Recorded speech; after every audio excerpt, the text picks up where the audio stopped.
स्वागत है आपका बीके टू जेड में। और ये इंपॉर्टेंट वीडियो है खास करके क्लास मैथ्स के लिए। और मैथ्स में आप कोई भी क्लास में रहेंगे तो आपको ये सब क्वेश्चन देखने के लिए मिलता है। तो हम इसमें क्या कर रहे हैं कि आपको कॉमन क्वेश्चन दे रहे हैं, आप इस टाइप का क्वेश्चन करके जाइए और हम 4-5 वीडियो लाएंगे। तो टाइम थोड़ा सा कम था तो अभी शुरू किए हैं, लेकिन आप लोग रात तक बने रहिएगा और कल सुबह तक जो 4-5 वीडियो आएगा उसी में से आपका सारा क्वेश्चन आ जाएगा।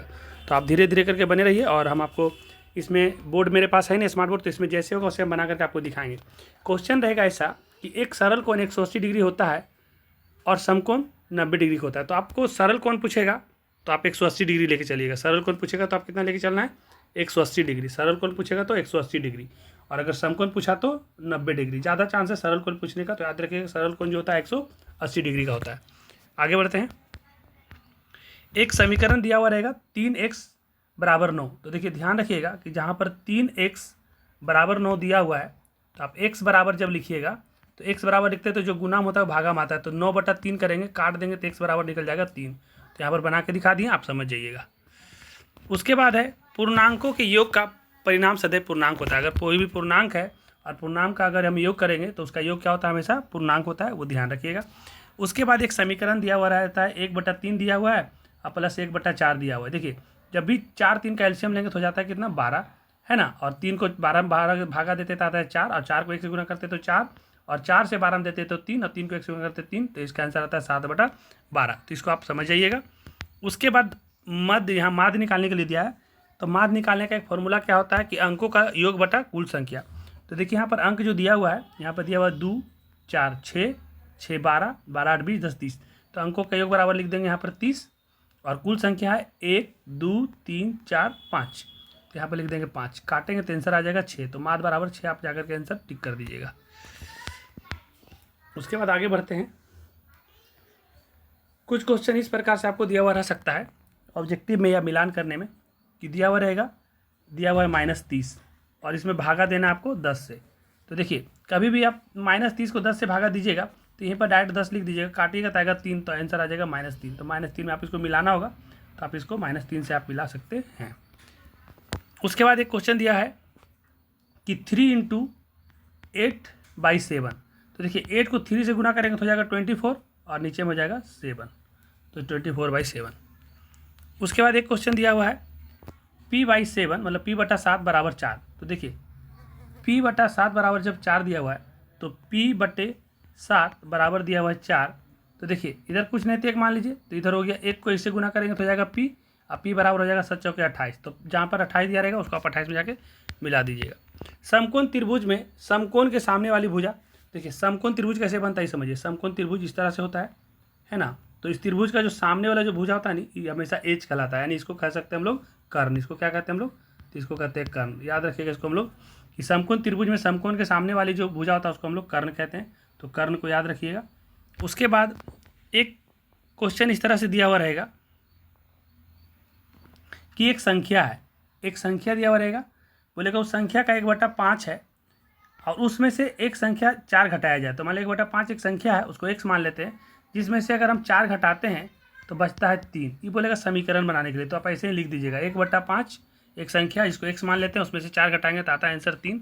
तो आप डायरेक्ट इसको बनाए तो समीकरण बन जाएगा। तो आप बगल में इसको लिख दीजिएगा, ये बॉक्स ऐसे बना दीजिएगा, यहाँ पर घेर दे रहे हैं, इसको इस तरह से बॉक्स बना दीजिएगा कि एक संख्या है वो 1/5 दिया हुआ रहेगा और उसको उस संख्या को x मान लेंगे, उसमें अगर 4 घटाते तो आता है 3। तो एक तरह से समीकरण ऐसा ये बन जाएगा। क्योंकि देखिए लिखने का टाइम बहुत कम है, इसीलिए हम शॉर्टकट में आपको बता दे रहे हैं, क्योंकि मेरे पास जहाँ से भी ये सब क्वेश्चन दिख रहा है तो उसको हम डायरेक्ट आपको बना के दिखा दे रहे हैं। फिर आपके पास ऐसा क्वेश्चन बनेगा कि प्रीति अपने बगीचे में 4 छोटे पौधे एक पंक्ति में लगाती है। जैसे देखिए प्रीति नाम का एक लड़की है और वो अपने बगीचे में 4 पौधा, 1, 2, 3, 4। प्रीति अपने बगीचे में 4 छोटे पौधे एक पंक्ति में लगाती है, एक ही पंक्ति में लगाती है। 2 क्रमागत छोटे पौधों के बीच, ये देखिए 2 क्रमागत छोटे पौधे के बीच की दूरी है 3/4। इसके बटा जो बीच की दूरी है ना 3/4 का दूरी है। प्रथम एवं अंतिम पौधे के बीच की दूरी, तो देखिए पहला और अंतिम के बीच की दूरी, यहाँ से यहाँ तक का दूरी पूछ रहा है। तो आप लिखेंगे 4 पौधे के बीच 3 अंतराल है, पहला और दूसरा और तीसरा। देखिए 4 पौधे के बीच में कितना अंतराल होता है, तो देखिए पहला, दूसरा, तीसरा, चौथा, 1 पौधा, 2 पौधा, 3 पौधा, 4 पौधा। इसके बीच में दूरी कितना है, तो 1, 2, 3, यहाँ से जाएगा तो पहला, दूसरा, तीसरा, अंतराल 3 है। तो लिख देंगे पहला और दूसरा, तीसरा, चौथा है तो 3 अंतराल है और 3/4 पे लगा हुआ है। तो 3 को जब 3 से गुना करेंगे तो हो जाएगा 9, और 9 बटा हो जाएगा 4। आप एक काम यहाँ पे और कर सकते हैं कि आप इसको भागा दे सकते हैं। क्या कर सकते हैं, इसको आप भागा दे सकते हैं। भागा कर देते हैं 4 से 9 में, तो आ जाएगा 4 दूनी 8, बच जाएगा 1। तो लिख सकते हैं 2.1/4। आप ये भी आंसर में लिख सकते हैं 2.1/4। तो ये भी भागा देख करके आप कर सकते हैं। थोड़ा सा और आगे बढ़ते हैं। एक क्वेश्चन इस तरह से दिया रहेगा, आयत का परिमाप ज्ञात करें, आयत की चौड़ाई ज्ञात करना और आयत का लंबाई और आयत का विकर्ण। तो देखिए चौड़ाई ज्ञात करने के लिए क्या होता है कि एक फार्मूला होता है D = L² + B²। तो देखिए यहाँ पर दिया हुआ है आपका कि आयत का जो विकर्ण दिया हुआ है, डायमीटर जो दिया हुआ है, तो दिया हुआ है 41, तो हो गया 41 का स्क्वायर और बराबर L। L जो है ये दिया हुआ है 40। हमको B को निकालना है, B को क्या करना है, निकालना है। तो फिर देखिए आगे बढ़ेंगे तो L का जब स्क्वायर करेंगे, जब L का स्क्वायर करेंगे, सॉरी ये जब इसका स्क्वायर करेंगे, 41 का स्क्वायर करेंगे तो आ जाएगा 1681 और 40 का स्क्वायर करेंगे तो हो जाएगा 1600। अब B² तो हमको निकालना था, तो हमको पता नहीं था, निकालना था। तो जब B² बराबर यहाँ निकालेंगे तो 1681 रहेगा और बराबर के बाद जब इधर ये जो 1600 इसको बराबर के इधर लाएंगे तो ये माइनस हो जाएगा। तो मेरा बच जाएगा कितना, 81। तो 81 का आपको रूट मालूम होगा कि 81 का रूट निकालेंगे तो 9, तो इसका आंसर आ जाएगा 9। आप आराम से इसको वीडियो को धीरे धीरे करके आप इसको नोट भी कर सकते हैं और एक बार रिवाइज करिएगा तो आपको आराम से एग्जाम में बन जाएगा। उसके बाद कुछ क्वेश्चन इस प्रकार रहेगा कि AB एक लंबाई ज्ञात, AB की लंबाई ज्ञात करना है। जैसे कि यहाँ से देखिए एक दिया हुआ है यहाँ से यहाँ के बीच में, तो ये A है और ये B है, तो इसका बीच में लंबाई ज्ञात करने के लिए बोल रहा है। AB का लंबाई दिए गए चित्र में ABC एक समकोण त्रिभुज है। तो ABC क्या है, यहाँ से ABC जो है क्या है, कौन सा त्रिभुज है, ये समकोण त्रिभुज है। कौन सा त्रिभुज है, समकोण त्रिभुज है, याद रखिएगा। जहाँ C पर समकोण है, तो C पर जहाँ पर समकोण बना हुआ है तो देख रहे हैं बना हुआ है AC बराबर 5 है। देखिए A और C बराबर कितना दिया हुआ है, 5 दिया हुआ है, तो AC बराबर 5 लिख दिए। BC बराबर 12 है और BC बराबर कितना दिया हुआ है, तो यहाँ से देखिए B और C बराबर कितना दिया हुआ है, 12 दिया हुआ है। पाइथागोरस के अनुसार क्या होता है कि AB² होता है AC² + BC²। तो जब AB² निकालेंगे तो 5 का स्क्वायर प्लस 12 का स्क्वायर, दोनों का स्क्वायर निकालेंगे तो 5 का स्क्वायर 25 और 12 का स्क्वायर 144, तो दोनों को जोड़ देंगे तो हो जाएगा 169। तो AB का जब मान निकालेंगे तो AB का मान निकालेंगे तो AB बराबर हो जाएगा क्या, तो AB का जब हम यहाँ से स्क्वायर हटाएंगे, जब यहाँ से स्क्वायर हटाएंगे तो AB स्क्वायर हटाएंगे तो स्क्वायर हटाएंगे तो इसके ऊपर में चढ़ जाता है रूट, 169 का रूट हो जाता है 13। तो AB बराबर निकल गया मेरा कितना, 13। तो आप इसको ध्यान से एक बार अच्छा से यहाँ से समझ करके आप एक बार नोट कर लीजिए, क्योंकि हम लिख भी दिए हैं और बोर्ड का थोड़ा दिक्कत है, तो इसीलिए हम समझाने का भी कोशिश कर रहे हैं कि आप इसको अच्छा समझ जाइए। और कुछ क्वेश्चन इस तरह से आपको दे सकता है, देगा ही ज़्यादातर चांस है कि एक ऋणात्मक पूर्णांक और एक धनात्मक पूर्णांक लिखिए। मतलब बोला कि एगो नेगेटिव लिखिए और एगो पॉजिटिव लिखिए, बोला कि एगो नेगेटिव लिखिए और एगो पॉजिटिव लिखिए, जिनका योग -5 हो। दोनों को जोड़ेंगे तो आना चाहिए आंसर मेरा -5। तो -5 लाने के लिए क्या करना पड़ेगा कि यहाँ पर माइनस की जगह पर 10 रख दीजिए, प्लस की जगह 5 रखिए। अभी दोनों को जोड़ेंगे तो आंसर कितना आ जाएगा मेरा, देखिए -5 आ जाएगा। तो मतलब दोनों पूर्णांकों का योग कितना हो जाएगा, तो एगो को -10 रखिए, एगो को 5 रखिए, तो आंसर आ जाएगा ये -5। तो कह सकते हैं कि एक ऋणात्मक पूर्णांक -10 और एक धनात्मक पूर्णांक 5 है, उनका योग अगर करेंगे तो आंसर आ जाएगा -5। आप इसको दिखा दीजिएगा बना के। उसके बाद क्वेश्चन है, किसी समद्विबाहु त्रिभुज में आधार कोण बराबर होते हैं। तो किसी समद्विबाहु त्रिभुज में आधार कोण बराबर होते हैं, शीर्ष कोण 40 डिग्री है, तो उस त्रिभुज के आधार कोणों में से प्रत्येक की माप क्या होगी। तो आप इसको डायरेक्ट जैसे लिख दीजिएगा, जैसे हम बताते जाते हैं उसे ध्यान से सुनते ही कुछ समझ में आएगा।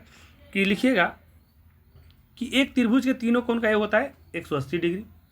तो हल करेंगे तो एक दिया था x और x प्लस एक ठो का मान दिया हुआ था 40। कितना दिया हुआ था, 40। शीर्ष कोण का मान दिया हुआ था 40। तो x और x प्लस हो जाएगा 40 और त्रिभुज का जो कोणों का योग होता है 180। तो हो जाएगा यहाँ पर x हो जाएगा 2x बराबर 40 हो जाएगा और यहाँ पर 180 दिया हुआ है। तो 2x बराबर 180 है और ये इधर ये बराबर के इस साइड में था, तो इसको इधर लाएंगे तो हो जाएगा -40। तो 180 में से 40 जाएगा तो बच जाएगा 140 और x बराबर जो गुणांक था वो भागा में जाएगा, तो 140 बटा हो जाएगा 2, तो इसका आंसर आ जाएगा 70। तो आप इसको एक बार अच्छा से समझ करके बना लीजिए। कोई दिक्कत होगा तो कमेंट कर सकते हैं। ये क्वेश्चन हम बहुत पहले ही पढ़ा चुके थे क्लास में और सेम टू सेम क्वेश्चन आने का पूरा चांसेस है इसका। तो आप इसको अच्छा से देख लीजिए कि एक पहेली नाम की लड़की है, उसने कहा कि मैं एक संख्या हूँ। पहली है जो बोल रहा है मैं एक संख्या हूँ, उस संख्या को आप x मान सकते हैं। मेरी पहचान बताओ, मुझे 5 बार लो, मतलब x को 5 बार लेना है तो ये 5x हो जाएगा। अगर 5x को 5 बार लेंगे तो हो जाएगा कितना मेरा 5x हो जाएगा। ऐसे करके याद रखिएगा, ये x को 5 बार लेंगे तो हो जाएगा 5x, ठीक है ना। और एक 50 जोड़ो, और कितना बोला, एक 50 जोड़ो, और कितना बोला, एक 50 जोड़ो, और इसमें बोला कि एक 50 जोड़ दो। उसके बाद बोल रहा है कि मुझे 13 शतक तक पहुँचने के लिए, मतलब मुझको 300 तक पहुँचने के लिए, 300 तक पहुँचने के लिए आपको अभी 50 चाहिए। मतलब अभी कितना हुआ ये, अभी 250 हुआ। तो इसको मिटा दीजिएगा और यहाँ पर लिख दीजिएगा, आगे बता ही देते हैं आगे चल के, कि मान लेते हैं कि एक संख्या है जो x है, और उसमें बोला 5 बार लेने तो 5x हो जाएगा, और उसमें बोला 50 जोड़ो तो 50 जोड़ देंगे। लेकिन बोला कि हमको 13 शतक तक पहुँचने में भी 50 कम है, तो 13 शतक में पहुँचने के लिए 50 कम है, तो 300 में भी 50 कम है, तो मतलब अभी 250 है, तो 250 है। तो 5x बराबर हो जाएगा 250, और ये प्लस में था तो इधर जाएगा तो माइनस में हो जाएगा। तो 5x बराबर हो जाएगा कितना, 200। x बराबर अगर निकालेंगे तो x बराबर निकालेंगे तो क्या हो जाएगा कि ये 200 है, और ये x जो गुना में था 5, तो ये आ जाएगा भागा में, तो 5 से भागा देंगे 200 में, तो आंसर आ जाएगा 40। तो इसको अच्छा से आप एक बार अच्छा से समझ करके बना लीजिएगा, आंसर आपको आ जाएगा। बात है कि मेरे पास साधन का थोड़ा सा कमी है, उसको आप लोग को ध्यान रखना है। और अगर वीडियो अच्छा लगेगा तो आप लोग लाइक करेंगे, और जो लोग सब्सक्राइब नहीं किए वो सब्सक्राइब कर लीजिए। और बाकी जो भी क्लास का है आप कमेंट में लिखिएगा कि किनका किस क्लास का है, तो उसके हिसाब से हम वीडियो बना देंगे। ये जो है इंपॉर्टेंट है क्लास 7 के लिए, और इसके बाद 8 और 6 के लिए भी हम लाने जा रहे हैं। तो ठीक है, आप कमेंट में लिखेंगे। धन्यवाद।